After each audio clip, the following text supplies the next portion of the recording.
যে এখানে সিপাহী বিদ্রোহ হয়েছিল, সেই সিপাহী বিদ্রোহের নেতা ছিলেন খেলু মুর্মু।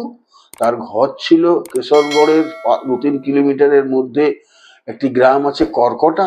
সেই কর্কটা গ্রামের খেলু মুর্মু ছিলেন সিপাহী বিদ্রোহের নেতা, সাঁওতালদের নেতা। তো আমি নোট করে নিলাম।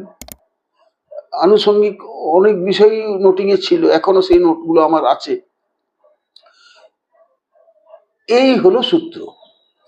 কোনো লিখিত বিবরণ আমি কোথাও পাইনি, কারণ আমাদের পুরুলিয়ার তো কেউ লিখবে না।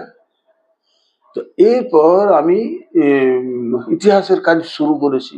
একটা আধুরো ভাষা আন্দোলন, পঞ্চকোট ইতিহাসটা বার করলাম। পঞ্চকোট ইতিহাসের যে মূল বইটা, সেই বইটা খুঁজে পেতে সংগ্রহ করে সেটাকে আমি প্রকাশ করলাম, মানুষের হাতে দিলাম। বিশাল চাহিদা। তারপর